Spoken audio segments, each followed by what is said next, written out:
बाबा सिद्दीकी के बेटे जीशान सिद्दीकी के दफ्तर में धमकी वाला फोन आया। सलमान खान और जीशान को जान से मारने की धमकी मिली है। आरोपी नोएडा से गिरफ्तार किया गया। जम्मू कश्मीर के अखनूर में सुरक्षा बलों ने 3 आतंकी को मार गिराया है। भारी मात्रा में गोला बारूद बरामद हुआ है। मुठभेड़ जारी। झारखंड में आबकारी नीति में गड़बड़ी के आरोपों पर ईडी का एक्शन। सीनियर आईएएस विनय चौबे समेत कई अधिकारियों के घर पर रेड।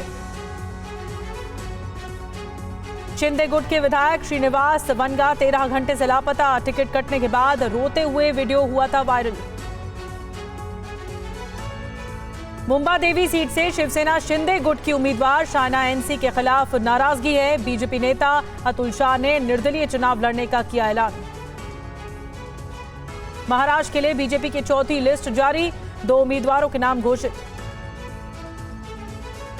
शिवसेना शिंदे गुट के उम्मीदवार मिलिंद देवरा आज मुंबई की वर्ली सीट से करेंगे नामांकन। आदित्य ठाकरे से है मुकाबला। महाराष्ट्र बीजेपी अध्यक्ष चंद्रशेखर बावनकुले ने नामांकन से पहले घर पर पूजा की। कमथी विधानसभा सीट से हैं उम्मीदवार।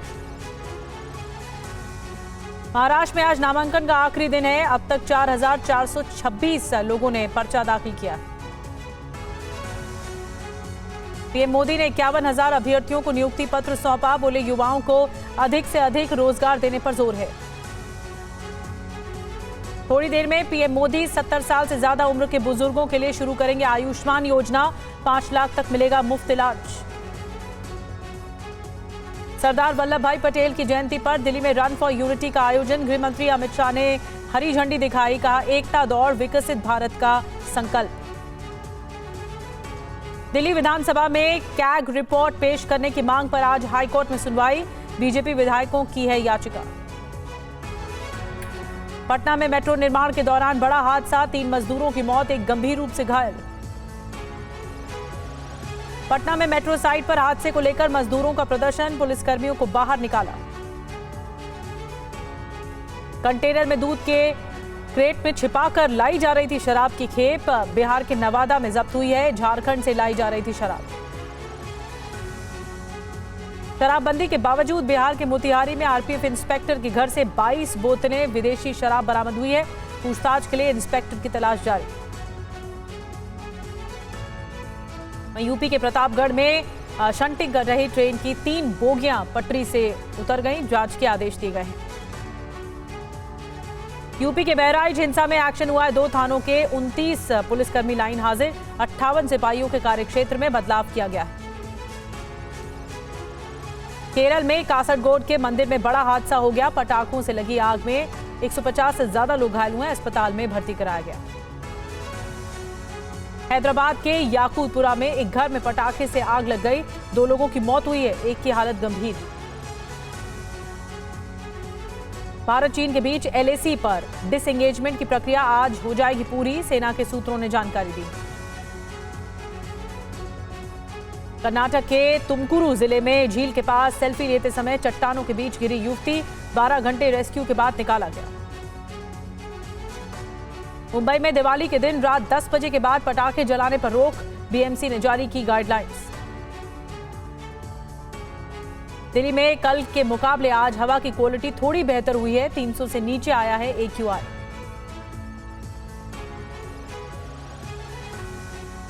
और आइए बड़ी खबर से शुरुआत करते हैं। सलमान खान को फिर जान से मारने की धमकी मिली है। बड़ा मामला है। मुंबई में जीशान सिद्दीकी के ऑफिस में धमकी वाला ये फोन आया है। जान से मारने की धमकी मिली है। सलमान खान को एक बार फिर से जान से मारने की धमकी मिली है। सलमान के साथ साथ जीशान सिद्दीकी को भी जान से मारने की धमकी मिली है। दरअसल नोएडा से आरोपी गुरफान खान गिरफ्तार किया गया है।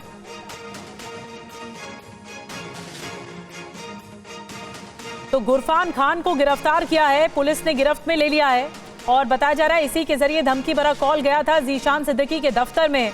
वहां पर सलमान खान को भी जान से मारने की धमकी मिली और जीशान सिद्दीकी को भी। इस मामले को ट्रैक किया गया और उसके बाद ये जो आरोपी है बताया जा रहा है नोएडा से गिरफ्तार किया गया। और पुनीत शर्मा की रिपोर्ट दिखाते हैं नोएडा से पहले आपको।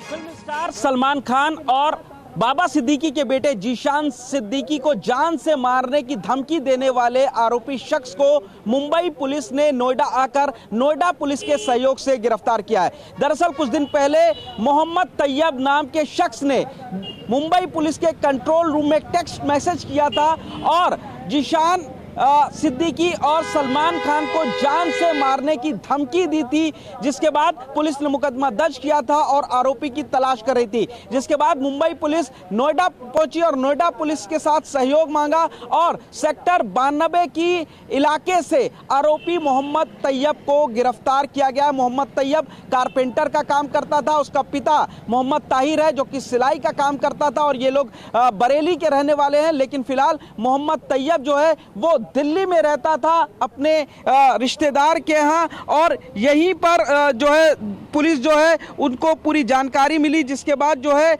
ये लोग नोएडा पहुंचे और नोएडा से इसकी गिरफ्तारी की है। फिलहाल बता दें कि जीशान और सलमान खान को धमकी के मामले में जब गिरफ्तार किया गया आरोपी मोहम्मद तैयब को, तो वो एक कोठी में काम कर रहा था, कारपेंटर का काम कर रहा था। 8,000 रुपए महीना मिलता है। जब पुलिस ने उससे पूछताछ की तो पता चला कि उसने सिर्फ मजाक करने के लिए ही इस धमकी भरे टेक्स्ट को मुंबई पुलिस के कंट्रोल रूम में भेजा था, जिसके बाद पुलिस अलर्ट हो गई थी। जीशान अहमद के पिता बाबा सिद्दीकी की लॉरेंस बिश्नोई ने हत्या करा दी गई थी। सलमान खान को भी जान से मारने की धमकी दी गई है। ऐसे में इस टेक्स्ट मैसेज को जरा भी पुलिस ने हल्के में नहीं लिया और पूरे मामले की तफ्तीश की। फिलहाल तैयब को कोर्ट में पेश किया गया है, जहां से ट्रांजिट रिमांड पर अब मुंबई पुलिस आरोपी मोहम्मद तैयब को लेकर के मुंबई जा रही है। फिलहाल किसी भी गैंग से उसका ताल्लुक नजर नहीं आ रहा है, लेकिन जिस तरीके से आरोपी को पुलिस ने गिरफ्तार किया उससे लगातार कई घंटे पूछताछ की है कि आखिर उसने ये मैसेज क्यों किया। फिलहाल पुलिस पूरा नेटवर्क खंगालने की कोशिश कर रही है कि आखिर मोहम्मद तैयब ने क्यों इस तरीके का धमकी भरा मैसेज सलमान खान और मोहम्मद जीशान को मारने के लिए मुंबई पुलिस के कंट्रोल रूम में भेजा था। कैमरामैन रोहित के साथ पुनीत शर्मा, TV9 भारतवर्ष, नोएडा। तो पुनीत हमारे साथ जुड़ चुके हैं और राजीव भी हमारे साथ जुड़ रहे हैं। पुनीत, मैं आऊंगी आपके पास कि आरोपी के बारे में और क्या बताया जा रहा है और आरोपी को मुंबई लेकर जाया जा रहा है। राजीव, मैं आपके पास आ रही हूँ। जीशान सिद्दीकी के ऑफिस से क्या कुछ जानकारी दी गई? और जो बता रहे थे पुनीत कि एक कारपेंटर का कोई आपराधिक इतिहास रहा नहीं, सिर्फ मजाक करने के उससे इसने टेक्स्ट किया मुंबई पुलिस को और फिर इस तरह से धमकी दी।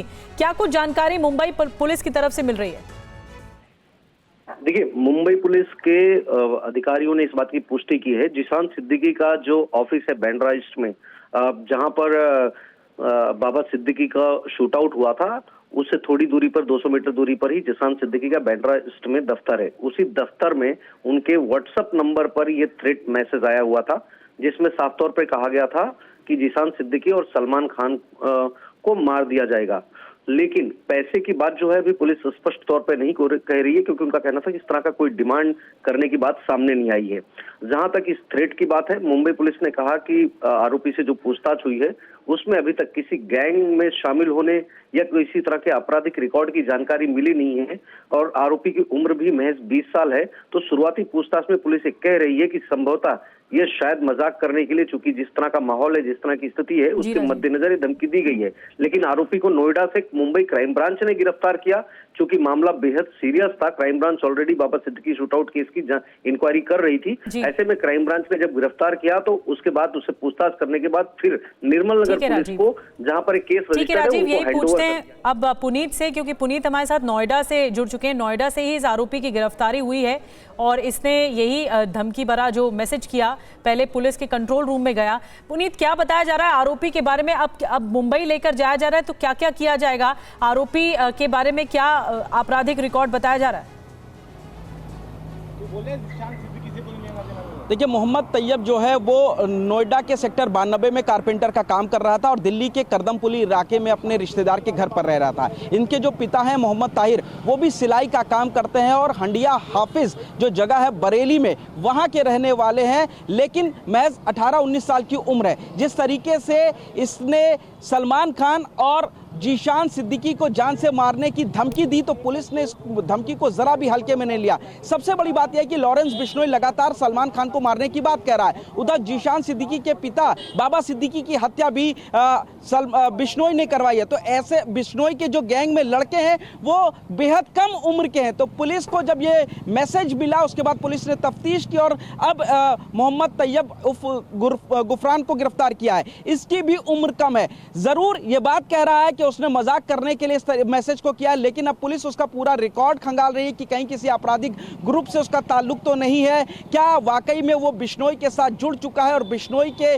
गैंग के कहने पर उसने इस तरीके का मैसेज किया है। ये तमाम इन्वेस्टिगेशन का पार्ट है। कई घंटे की पूछताछ इसी सेक्टर 39 थाने में किया। ट्रांजिट रिमांड पर पुलिस आरोपी मोहम्मद तैयब को लेकर के मुंबई जा रही है। सलमान खान की हत्या को लेकर जितने भी धमकी के मामले हैं पुलिस इसको जरा भी हल्के में नहीं। और इसी कड़ी में जब सलमान खान और जीशान सिद्दीकी की हत्या की धमकी दी गई है तो पुलिस ने आरोपी मोहम्मद गुफरान उर्फ मोहम्मद तैयब को नोएडा से गिरफ्तार कर लिया है। बिल्कुल, एक और धमकी के बाद हड़कंप मचा हुआ है पुनीत, और इस वजह से हर कदम फूंक फूंक कर पुलिस के जरिए उठाया जा रहा है। और क्राइम ब्रांच, इसमें मुंबई की क्राइम ब्रांच लगातार इस पर नजर बना के रखे हुए है। अब जांच पड़ताल चल रही है कि आरोपी कहां से है और इसका क्या ताल्लुक है, क्या किसी गैंग से ताल्लुक है। शुक्रिया आपका पुनीत। राजीव, आपका भी धन्यवाद इस पूरी जानकारी के लिए। आगे बढ़ते हैं, जम्मू कश्मीर से खबर है। अखनूर में 3 आतंकवादियों को ढेर कर दिया गया है। सुरक्षा बलों को बड़ी कामयाबी हासिल हुई है। अब तक आपको बता दें, अब भी एक आतंकी की तलाश की जा रही है। एक आतंकी की तलाश नहीं हो पाई है।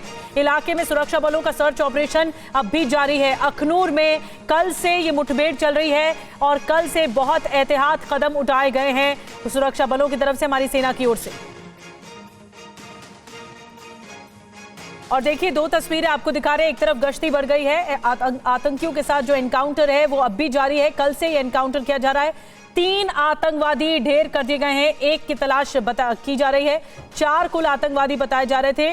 और दूसरी तस्वीर जो है वो बहुत खास है, सर्च ऑपरेशन से जुड़ी हुई है। BMP-2 टैंक्स लगाए गए हैं। इसमें सर्च ऑपरेशन इसके जरिए अंजाम तक पहुंचाया जा रहा है।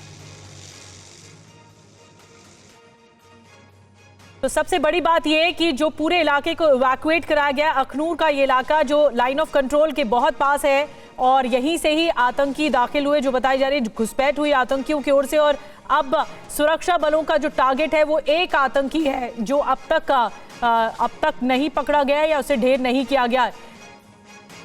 मुठभेड़ अब भी चल रही है। पूरे इलाके को कॉर्डन ऑफ कराया गया है और सर्च ऑपरेशन चल रहा है BMP टैंक के जरिए।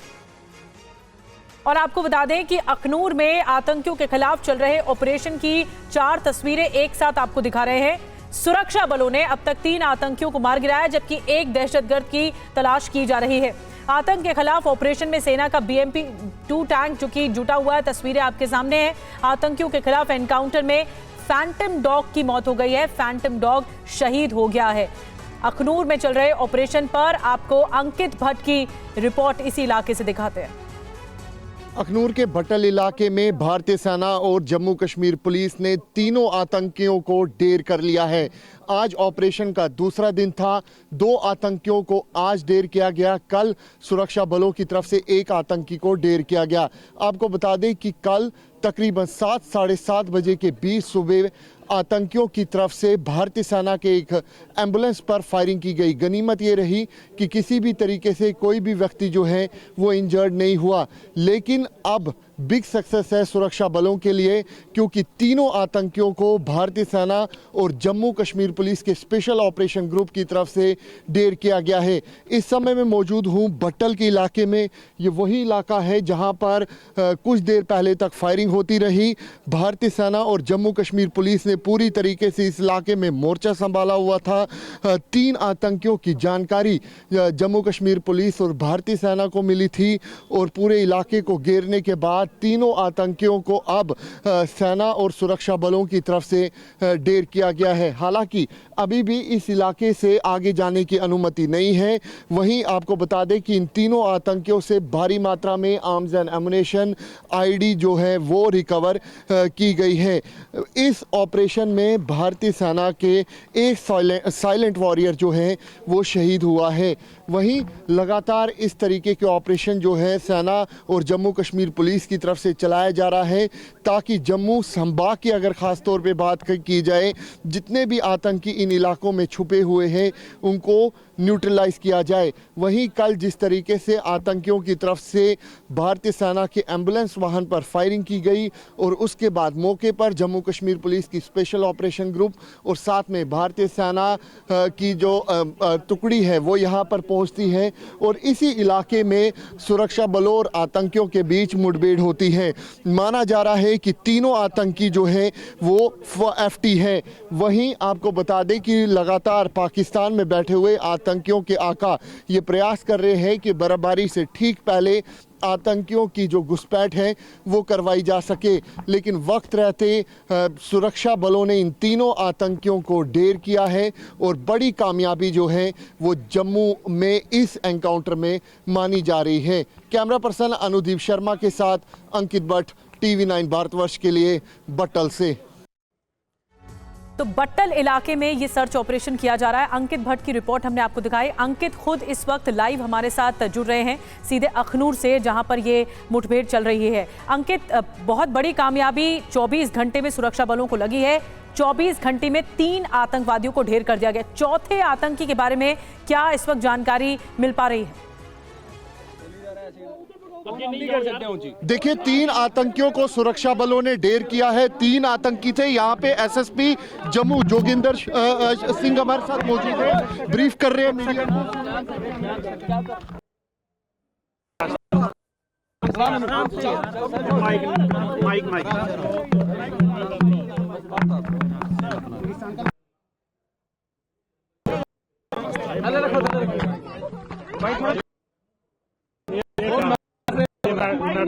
मैडम TV9 थोड़ा माइक लेडीज को मुझे दो चलो शुरू कर सकते जी सर। ऑपरेशन के बारे में देखिए, अभी तक आप जैसे कि आप सभी लोग जानते हैं कि कल से जो है यहाँ पे 3 टेररिस्ट जो है स्पॉट किए गए। जैसे इंफॉर्मेशन मिला तो हमारी जितनी भी सिक्योरिटी फोर्सेस होती हैं, आर्मी, पुलिस, SOG, CRPF, सभी को मोबिलाइज किया गया और इमीडिएटली इस एरिया को कार्डन किया गया। कार्डन के बाद जो है एनकाउंटर शुरू हुआ। जैसे कि आपको मालूम है कि कल एक टेररिस्ट जो है न्यूट्रलाइज हुआ था। रात हो गई थी, रात को हमने ऑपरेशन बंद किया, एरिया को कार्डन करके रखा। मॉर्निंग में फिर से हमने शुरू किया तो कंटेक्ट हुआ। कंटेक्ट में क्रॉस फायरिंग में एनकाउंटर में 2 और टेररिस्ट जो हैं वो न्यूट्रलाइज हुए हैं। सो फार अभी 3 टेररिस्ट जो हैं न्यूट्रलाइज हुए हैं। हमारी तरफ से किसी तरह का कोई नुकसान नहीं है, कोई इंजरी नहीं है। और इसके अलावा जो सर्च ऑपरेशन है अभी जारी है। जैसे डेड बॉडीज रिट्रीव होंगी, एरिया साफ होगा, उसके बाद जो है एक ऑफिशियल प्रेस ब्रीफ जो है बाद में आपको। सर, क्या एम्बिशन क्या मिला? Thank you so much sir. Thank you. इसके बारे में कोई साफ तौर पे आप यहाँ पे SSP जम्मू को सुन सकते हैं। ऑफिशियली बता रहे हैं कि 3 आतंकियों को यहाँ पर ढेर किया है। बड़ी कामयाबी मानी जा रही है क्योंकि किसी भी तरीके से कोई भी कोलैटरल डैमेज जो है वो नहीं हुआ है। खुद SSP जम्मू यहाँ पर ब्रीफ कर रहे थे। ये वही इलाका है जहाँ पर हम मौजूद हैं और इसी इलाके में जम्मू कश्मीर पुलिस भारतीय सेना की तरफ से पूरे इलाके को कल से ही घेरा गया। तकरीबन 27 घंटे तक ये ऑपरेशन चला। सक्सेसफुल ऑपरेशन था क्योंकि 3 आतंकी जो है वो ढेर किए गए हैं। माना जा रहा है कि ये FT है। भारी मात्रा में आर्म्स एंड एमुनेशन रिकवर किया गया है। वहीं आपको बता दें कि जो 3 बॉडी जो 2 और बॉडीज़ है जो आज आतंकी 2 और मारे गए, उनकी अभी बॉडी जो है वो रिकवर नहीं की गई। हालांकि अभी पूरे इलाके को अभी सैनिटाइज किया जा रहा है और लगातार जो सर्च ऑपरेशन है वो सेना की तरफ से चलाया जा रहा है। कुल मिला के 3 ही आतंकी इस इलाके में थे और जिनको ढेर किया गया है। खुद SSP जम्मू यहाँ पर मौके पे थे, ब्रीफ कर रहे थे कि किस तरीके से इस ऑपरेशन को यहाँ पर चलाया गया। लेकिन सबसे अहम और ख़ास बात ये कि भारतीय सेना का एक साइलेंट वॉरियर जिसका नाम फैंटम था वो भी इस मुठभेड़ में शहीद हुआ है। अगर फैंटम की बात की जाए, इस ऑपरेशन के दौरान जब आतंकी को ट्रैक कर रहे थे, उसी दौरान जो आतंकी है उसकी तरफ से फैंटम पर फायर किया गया और वो वीर गति को प्राप्त हुआ है। और उसके बाद जैसे ही सुरक्षा बलों को पहले आतंकी की लोकेशन मिली तो उसको न्यूट्रलाइज किया गया। जम्मू कश्मीर पुलिस लगातार इस इलाके में एरिया सैनिटाइजेशन कर रही है ताकि पूरे इलाके को क्लियर किया जाए। ये वो इलाका है हम आपको इलाका भी दिखाने की कोशिश करेंगे। ये वो इलाका है जहां पर सुरक्षा बलों और आतंकियों के बीच मुठभेड़ हुई। ये लाइन ऑफ कंट्रोल से सटा हुआ इलाका है और यहीं पर आतंकी जो है, तीनों आतंकियों को सुरक्षा बलों ने ढेर किया है। माना जा रहा है कि ये एफटी टेररिस्ट है, यानी कि पाकिस्तानी टेररिस्ट है। बड़े पैमाने पे कॉर्डन सर्च ऑपरेशन चलाया गया और उसके बाद इन तीनों की लोकेशन ट्रैक की गई और पूरी तरीके से आज न्यूट्रलाइज किया गया। तकरीबन 27 घंटे तक ये ऑपरेशन जो है वो चलाया गया है। जी बिल्कुल अंकित, महत्वपूर्ण जानकारी बता रहे थे। जो जम्मू रीजन के एसएसपी हैं उनकी तरफ से ये बताया गया कि 3 आतंकवादियों को ढेर किया गया है। एक बड़ी जानकारी, और इसमें शहीद हुआ है जो डॉग है फैंटम सेना का। और इसके अलावा अभी भी सर्च ऑपरेशन बंद नहीं हुआ है, अभी भी जारी है। लेकिन बड़ी कामयाबी ये कि 3 आतंकियों को, 3 दहशतगर्दों को खत्म कर दिया गया है, ढेर कर दिया गया है। बहुत बहुत शुक्रिया आपका अंकित जानकारी देने के लिए। एक और बड़ी जानकारी आपको दे दें, एलओसी पर गश्त बढ़ गई है। बीएसएफ जवानों ने बॉर्डर पर अपनी गश्त बढ़ा दी है। आतंकियों की घुसपैठ को लेकर बीएसएफ इस वक्त बहुत ज्यादा अलर्ट पर है। बीएसएफ जवानों ने पेट्रोलिंग भी बढ़ा दी है। बॉर्डर सिक्योरिटी फोर्स, जिसकी जिम्मेदारी होती है बॉर्डर पर लगातार सुरक्षा आगे बढ़ाने की, लेकिन यहां पर गश्त बढ़ा दी गई है। चाहे वो टैंक के जरिए हो या फिर इस तरह गश्त ही करना हो, बीएसएफ की गश्त बढ़ा दी गई। एक और रिपोर्ट अंकित भट्ट की आपको दिखाते हैं। पूरा देश दिवाली का महापर्व मना रहा है, लेकिन पाकिस्तान में बैठे हुए आतंकी लगातार ये प्रयास कर रहे हैं कि त्योहार के इस महीने में किसी भी तरीके से बड़े पैमाने पे आतंकियों की घुसपैठ या फिर जम्मू कश्मीर में आतंकी हमले करवाए जा सके। जिस तरीके से जम्मू कश्मीर में हाल ही में कई आतंकी हमले हुए, उसके बाद लाइन ऑफ कंट्रोल हो या फिर अंतर्राष्ट्रीय सीमा पूरी तरीके से अलर्ट मोड पर है। इस समय मैं मौजूद हूँ line of control Akhnoor sector में, और यहाँ पर आप देखिए कि किस तरीके से भारतीय सेना के जवान जो है वो बेहद ज़्यादा अलर्ट हैं। तस्वीरों में आप देख सकते हैं कि अति आधुनिक हथियार और अति आधुनिक उपकरणों से ये जवान लैस है। लगातार जो ये जानकारी मिल रही है कि पाकिस्तान ऑक्यूपाइड कश्मीर में आतंकियों के कई लॉन्च पैड्स एक बार फिर एक्टिव किए गए हैं। साथ में आतंकियों के कई ट्रेनिंग कैंप्स जो हैं वो एक्टिव किए गए हैं। सूत्र ये बताते हैं कि लाइन ऑफ कंट्रोल के उस तरफ तकरीबन 150 से 200 आतंकी लॉन्चिंग पैड्स पर मौजूद हैं। सूत्रों के मुताबिक हेडमराला, बिम्बर, कोटली, फॉरवर्ड कहूटा, ये सीढ़ियाँ, ये ऐसे इलाके हैं जहां पर आतंकियों की मौजूदगी देखी गई है। लगातार जम्मू कश्मीर में एक बड़े आतंकी हमले के फिराक में आतंकी हैं, क्योंकि आने वाले टाइम पे बर्फबारी भी होगी अपर रीचेस में, और ऐसे में साउथ ऑफ पीर पंचाल हो या फिर नॉर्थ ऑफ पीर पंचाल, आतंकियों का यही मकसद है कि इस तरफ घुसपैठ कर सके। लेकिन हमारे बहादुर जवानों की वजह से आतंकी तो क्या, हमारी सरहदों में एक परिंदा भी पर नहीं मार सकता। हाल ही में ही हमने देखा कि लाइन ऑफ कंट्रोल के बटल इलाके में 3 आतंकियों ने किस तरीके से भारतीय सेना के एम्बुलेंस पर भी फायरिंग की थी, और वहीं सुरक्षा बलों ने पूरी तरीके से उस इलाके को घेरा और आतंकियों को ढेर किया। इस समय मैं मौजूद हूँ अखनूर सेक्टर में। भारतीय सेना की पेट्रोलिंग का हिस्सा बना है TV9 भारतवर्ष, और तस्वीरों में आप देखिए कि किस तरीके से जवान जो हैं वो यहाँ पर चप्पे चप्पे पे तैनात है। सामने वाला इलाका अगर आप देखें, ये पाकिस्तान ऑक्यूपाइड कश्मीर का छम का इलाका है, और यहीं पर कई यहाँ पर जो जवान हैं वो बेहद ज़्यादा अलर्ट है, क्योंकि ये देखिए सरकंडे किस तरीके से यहाँ पर है, और आतंकी और दुश्मन देश पे कोई भी भरोसा जो है वो सुरक्षा बल नहीं कर सकते हैं। और यही वजह है कि पूरी तरीके से यहाँ पर पेट्रोलिंग के समय जो सुरक्षा है वो यहाँ पर बरती जा रही है। चलिए खबरों का सिलसिला आगे बढ़ाते हैं। बात बिहार के पटना की कर लेते हैं। पटना मेट्रो टनल हादसे के बाद जबरदस्त हंगामा भी हो रहा है। पुलिस वालों को मजदूरों ने वापस लौटाया है, मेट्रो के पीआरओ को भी मजदूरों ने वापस लौटा दिया है। दरअसल इतना बड़ा हादसा हुआ जिसमें मजदूरों की मौत भी हुई है। 3 मजदूरों की मौत हो गई है। घटना की जांच के आदेश दे दिए गए।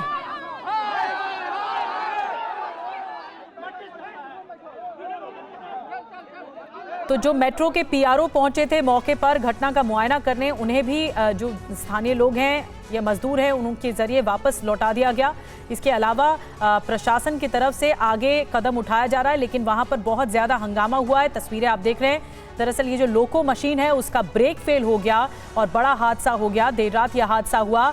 TV9 पर आपको हम हर जानकारी दे रहे हैं। खराबी की जानकारी TV9 ने सबसे पहले आपको दी थी कि किस तरह से लोको मशीन में खराबी आई थी, और हादसे के बाद देखिए बहुत हंगामा हो रहा है। पीआरओ जो है वो बैरंग वापस लौट गए, उनसे बातचीत करना चाहते थे। एक रिपोर्ट आपको दिखाते हैं रूपेश कुमार की पटना से।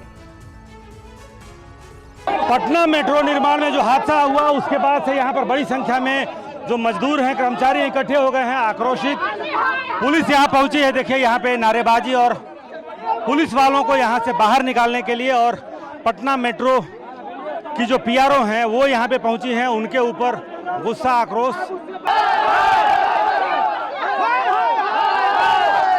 ये यहाँ पर स्थिति पैदा हो गई है। पुलिस वालों से ज्यादा ये देखिए वो जो पटना मेट्रो की जो पीआरओ हैं मनीषा दुबे, उनको बाहर निकालने को लेकर के ज्यादा यहाँ पर लोग आक्रोशित हो जाए।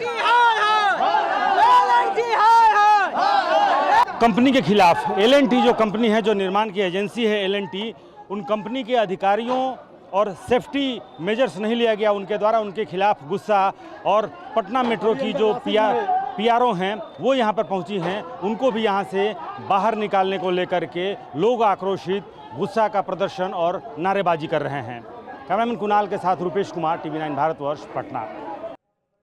हंगामा काफी होने लगा और TV9 से चश्मदीद लोको ऑपरेटर ने बातचीत की और कहा कि मशीन में खराबी की जानकारी पहले दी गई थी। लोको ऑपरेटर की तरफ से कहा गया खराबी के बावजूद मशीन चलवाई गई। लोको ऑपरेटर की तरफ से ये खुलासा किया गया। व्हाट्सएप ग्रुप में ये जानकारी दी गई थी कि मशीन खराब है, लेकिन उसके बाद भी चलवाई गई। हमारे साथ एक चश्मदीद हैं।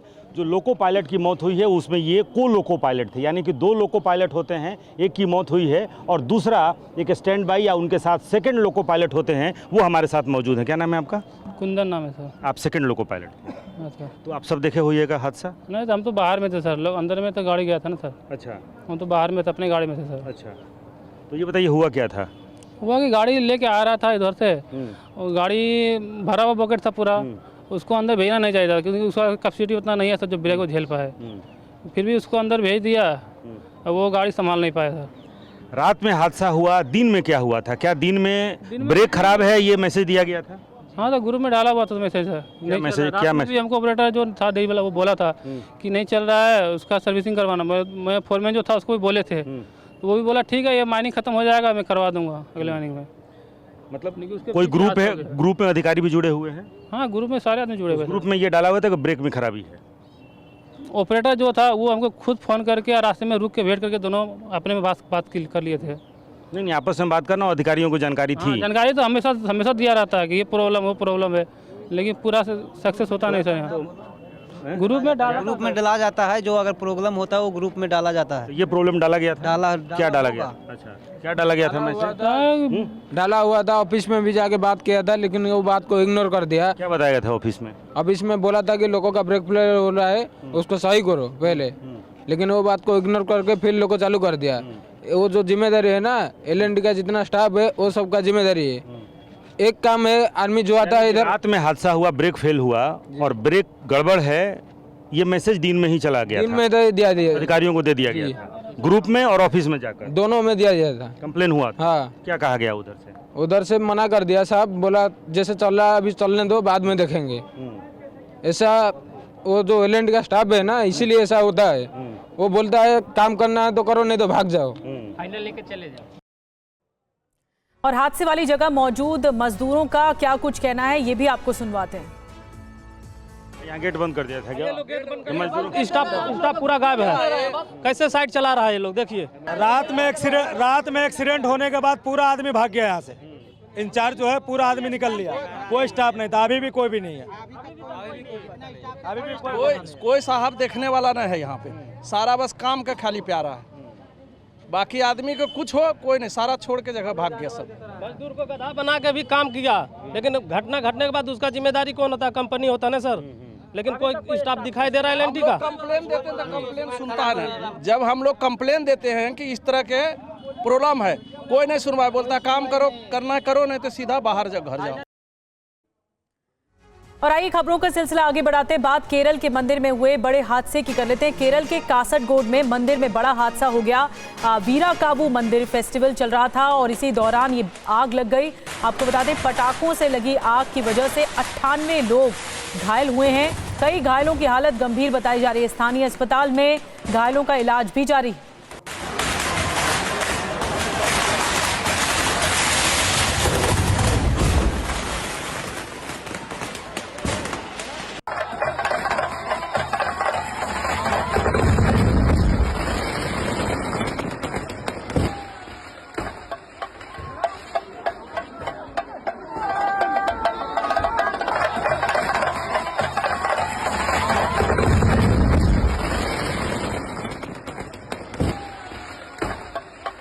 तो तस्वीरें आपको दिखा रहे हैं किस तरह से ये फेस्टिवल चल रहा था। हजारों लोग यहाँ पर मौजूद थे, लेकिन जिस जगह पर पटाखे रखे हुए थे वो एक के बाद एक फूटना शुरू हो चुके और अचानक से एक आग का बड़ा गोला देखने को मिला।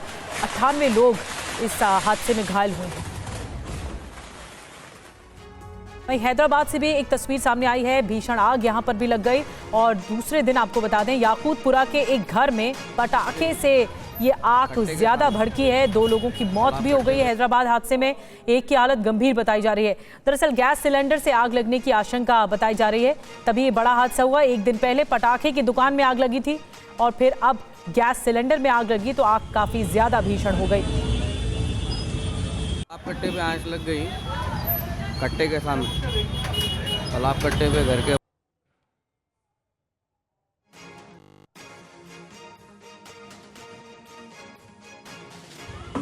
तो हैदराबाद से तस्वीरें आपको दिखा रहे हैं। हैदराबाद में भी बड़ा हादसा हुआ है। याकूतपुरा में इस तरह आग लग गई। पटाखे जहां पर रखे हुए थे उसके बाद गैस सिलेंडर फटने की वजह से भी ये आग लगी है, जो जानकारी मिल रही है पुलिस के जरिए। कट्टे पे आंच लग गई, कट्टे के सामने तालाब कट्टे पे घर के ऊपर सामने आंच लग गई।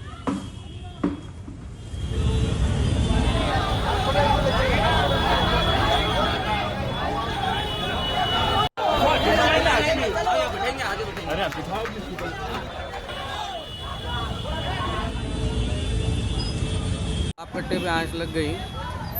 पुराने हैदराबाद के याकूतपुरा राइन बतर वाले इलाके में रात देर जाने के बाद पूरी फैमिली आराम कर रही थी। एक साथ सिलेंडर में आग लगती है। जो सिलेंडर के आसपास जो पटाखे रखे गए थे उसमें आग भड़कने की वजह से पूरा घर जलकर खाकतर हो गया। मैं बताऊंगा दूसरे विजुअल्स के अंदर। देखिए, एक किचन रूम है। इस किचन रूम के अंदर यहीं पे सिलेंडर में एक साथ आग लगी थी। उसके बाद ये करीब में जो पटाखों का जो स्टोरेज था उसमें आग भड़कती है। देखते ही देखते पूरा घर जलकर खाकतर हो जाता है और उसके बाद जो 2 लोग थे उनको बहुत मुश्किल के साथ जो लोकल पब्लिक है उनको रेस्क्यू ऑपरेशन करके यहाँ से हॉस्पिटल शिफ्ट करती है। उनमें से हॉस्पिटल शिफ्ट करने के बाद डॉक्टर पूरा मेडिकल चेकअप करने के बाद 2 लोगों की डेथ बताती है। एक लड़की जो श्रुति है वो अभी पढ़ाई कर रही है, वो भी इसी घर के अंदर रहा करती थी। वो इस परिवार की एक सदस्य भी है। फिलवक्त एक प्राइवेट हॉस्पिटल में उसका ट्रीटमेंट चल रहा है। फिलवक्त उसकी हालत भी ज़्यादातर क्रिटिकल बताई जा रही है। 24 घंटे के बाद ही उसका हेल्थ कंडीशन बताएंगे, ये डॉक्टरों का कहना है। देखिए, जो भी सामान था घर के अंदर पूरी तरह जलकर खाकतर हो गया है। इन दिनों वैसे भी हैदराबाद के अंदर पटाखे बेचने वालों की दुकानें जो है वो काफ़ी लापरवाही के सबब ही इस तरह के वाक़यात होते हैं। देखिए, एक ज़माने से ये लोगों का पटाखों का कारोबार था। सिलेंडर में आग लगने की वजह से ही ये पूरा हादसा हुआ है। ये फिलवक्त हैदराबाद पुलिस का कहना है। इस पूरे हादसे के अंदर 2 लोगों की मौत हुई है और एक लड़की जो श्रुति है वो अभी भी मौत और ज़िंदगी के दरमियान में उसका ट्रीटमेंट हो रहा है। हो सकता है कि इस पूरे मामले के अंदर जाँच करने के बाद ही हैदराबाद पुलिस इस मामले के बारे में खुलासा करेगी। और महाराष्ट्र से बड़ी खबर है। महाराष्ट्र में चुनाव को लेकर हाई अलर्ट जारी हुआ है। चुनाव के बीच आतंकी हमले का हाई अलर्ट जारी हुआ है। खुफिया एजेंसियों को इनपुट मिला है। महाराष्ट्र में चुनाव को लेकर एक हाई अलर्ट जारी हुआ है। आपको बता दें, चुनावों के बीच आतंकी हमला हो सकता है, ये अलर्ट जारी किया है। सतर्क रहने के लिए कहा गया है पुलिस की ओर से और बाकायदा इस पूरे मामले पर एडवाइजरी तक आई है। महाराष्ट्र में चुनावों के मद्देनजर अब पुलिस की सुरक्षा और ज्यादा बढ़ जाएगी। अलर्ट जारी हुआ है आतंकी हमले का। इस अलर्ट में क्या कुछ कहा जा रहा है, क्या कुछ खुफिया इनपुट सामने आए हैं, राजीव सिंह और ज्यादा जानकारी दे रहे हैं। राजीव, क्या इनपुट्स मिले? देखिए, मुंबई पुलिस की तरफ से ये एडवाइजरी जारी की गई है जिसमें साफ तौर पर ये बात कही गई है कि चुनाव के मद्देनजर जो ड्रोन है उसको उड़ाने पर प्रतिबंध लगा दिया गया है। जो सॉफ्ट एयरक्राफ्ट होते हैं, माइक्रोलाइट एयरक्राफ्ट होते हैं, उनको उड़ाने पर प्रतिबंध लगा दिया गया है। पैराग्लाइडिंग पर रोक लगा दी गई है क्योंकि ये इंटेलिजेंस को इनपुट मिला था जो उन्होंने मुंबई पुलिस से साझा किया है जानकारी के मुताबिक कि चुनाव के मद्देनजर जो वीवीआईपी नेता हैं उनको टारगेट किया जा सकता है, साथ साथ में जो भीड़ भाड़ वाली जगह है उनको टारगेट किया जा सकता है या सार्वजनिक संपत्तियों को नुकसान पहुंचाया जा सकता है। इसलिए ऐसे दहशतगर्द या फिर राष्ट्र विरोधी तत्व जो है इस तरह की चीजों में शामिल हो सकते हैं। इसलिए लोगों को भी सतर्क रहने के लिए कहा गया है और यह भी कहा गया है कि अगर कोई व्यक्ति संदिग्ध दिखाई देता है, खासतौर पर होटल लॉज या फिर गेस्ट हाउस चलाने वाले लोगों को, तो उनको साफ तौर पर निर्देश दिए गए हैं कि जो पुलिस की गाइडलाइंस है उसका पालन करें, उनके डॉक्यूमेंट सबमिट कराएं, सही तरीके से उसका वेरिफिकेशन करें। अगर कोई संदिग्ध व्यक्ति दिखता है तो पुलिस को तुरंत सूचित करें। अगर कोई वायलेशन करता है तो उस होटल या गेस्ट हाउस के ऊपर भी कार्रवाई की जाएगी। फिलहाल ये अपने आप में बड़ी खबर है कि महाराष्ट्र में चुनाव होने जा रहा है और ऐसे समय में इस तरह की एडवाइजरी मुंबई पुलिस या महाराष्ट्र पुलिस की तरफ से आना कि मुंबई या महाराष्ट्र जो है वो आतंकियों के टारगेट पर है और साफ तौर पर उन चीजों का जिक्र किया गया है जिन चीजों के जरिए आतंकी इन घटनाओं को अंजाम दे सकते हैं। जी, बहुत बहुत धन्यवाद आपका राजीव, ये जानकारी देने के लिए। तो मुंबई पुलिस की एडवाइजरी भी आप देख रहे हैं, आतंकी हमले की आशंका है चुनावों के दरमियान। और आगे बढ़ते हैं। अभिनव अरोड़ा को मिली जान से मारने की धमकी। लॉरेंस बिश्नोई गैंग से जान से मारने की धमकी मिली है अभिनव अरोड़ा को। अभिनव अरोड़ा की मां का दावा है कि फोन पर धमकी मिली है। लॉरेंस गैंग की ओर से व्हाट्सएप पर धमकी भरा मैसेज भी मिला है, अभिनव की मां की ओर से कहा गया है। तो सोशल मीडिया पर लगातार ये जो धमकी है वो वायरल हो रही है। धमकी भरा मैसेज जो है अभिनव की मां की ओर से कहा गया कि व्हाट्सएप पर आया और लॉरेंस बिश्नोई गैंग एक बार फिर से सक्रिय होता हुआ दिख रहा है। और आपको बता दें कि लॉरेंस बिश्नोई गैंग की ओर से अभिनव अरोड़ा को धमकी मिली है। उनकी मां का बयान सामने आया, उनकी मां का क्या कुछ कहना है आपको सुनवाते हैं। सोशल मीडिया के थ्रू हमारा सोशल असैसिनेशन करने की कोशिश की गई है और ये प्रोपेगेंडा तकरीबन 1 महीने से चल रहा है। अभिनव ने ऐसा कुछ गलत नहीं किया है जिसके लिए हमारे पास धमकी भरे कॉल्स आ रहे हैं। हमारे पास कॉल्स आते हैं कि आपके बच्चे को मार देंगे, काट देंगे, बहुत अपशब्द बोल रहे हैं, बहुत गालियां दे रहे हैं। अभिनव ने सिर्फ भक्ति करने के अलावा। और आइए खबरों में आगे बढ़ते हैं। धनतेरस पर बुजुर्गों को प्रधानमंत्री मोदी की बड़ी सौगात सामने आई है। प्रधानमंत्री आयुष्मान भारत योजना का विस्तार करेंगे और योजना में 70 साल से प्लस वाले बुजुर्ग भी इसमें शामिल होंगे। ये एक बड़ी सौगात है। 70 साल उससे ज्यादा उम्र के लोगों को इसका फायदा मिल पाएगा। योजना के तहत कुल 12,850 परियोजनाओं का शुभारंभ और उद्घाटन किया जाएगा। तो प्रधानमंत्री की ओर से लगातार किया जा रहा है ये योजना बहुत महत्वपूर्ण है। योजनाओं का शुभारंभ जो हो रहा है वो बहुत महत्वपूर्ण है। 12,850 परियोजनाओं का कुल शुभारंभ होने जा रहा है और मध्य प्रदेश, मंदसौर, नीमच, सिवनी, हिमाचल प्रदेश, बिलासपुर, पश्चिम बंगाल, कई राज्य इसमें आएंगे। कल्याणी, बिहार, पटना, उत्तर प्रदेश, गोरखपुर, मध्य प्रदेश, भोपाल, ये तमाम जगह और शहर शामिल हैं जहां पर लोगों को फायदा मिल पाएगा। और धनतेरस के मौके पर प्रधानमंत्री मोदी ने कहा कि इस साल की जो दिवाली है वो बेहद खास है क्योंकि 500 सालों बाद अपने घर पर विराजे हैं प्रभु श्री राम। प्रधानमंत्री मोदी की ओर से कहा गया, भव्य मंदिर में प्रभु श्री राम के विराजमान के बाद ये पहली दिवाली है। आज धनतेरस का पवित्र त्योहार है। सभी देशवासियों को धनतेरस की बहुत बहुत बधाई। 2 दिन बाद हम सभी दीपावली का पर्व भी मनाएंगे। और इस साल की दीपावली बहुत खास है, बहुत विशेष है। आपको होगा कि भाई दिवाली तो हर बार आती है, इस बार विशेष क्या हो गया? मैं बताता हूं विशेष क्या है। 500 वर्षों के बाद प्रभु श्री राम अयोध्या के अपने भव्य मंदिर में विराजमान है और उस भव्य मंदिर में विराजमान होने के बाद ये पहली दीपावली है और इस दीपावली की प्रतीक्षा में कई पीढ़ियां गुजर गई, लाखों लोगों ने बलिदान दिए, यातनाएं झेली। हम सभी बहुत सौभाग्यशाली हैं जो ऐसी विशेष खास भव्य दिवाली के साक्षी बनेंगे। और इस बीच आपको बता दें कि सरदार पटेल की जयंती के उपलक्ष्य में दिल्ली में रन फॉर यूनिटी का आयोजन किया गया, जिसकी शुरुआत गृह मंत्री अमित शाह ने की है।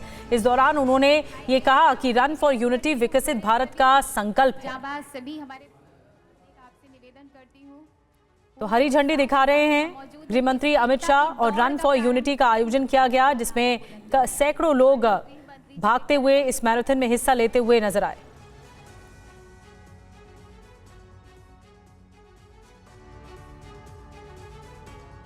एकता दौड़ सिर्फ भारत की एकता का संकल्प नहीं रहा है, अब एकता दौड़ विकसित भारत का संकल्प भी बन चुका है, क्योंकि हमारे सामने देश के प्रधानमंत्री जी ने सन 2047 में जब भारत की आजादी की एक शताब्दी होगी, उस वक्त एक पूर्ण विकसित राष्ट्र का संकल्प इस देश के नागरिकों के सामने रखा है।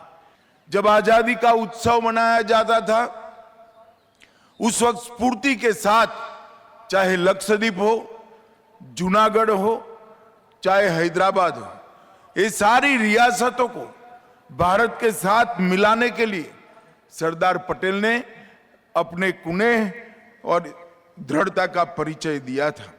और मित्रों, आज भारत दुनिया के सामने मजबूती के साथ सर्वप्रथम बनने के रास्ते पर खड़ा है। इसका नींव डालने का काम हमारे सरदार पटेल साहब ने किया था।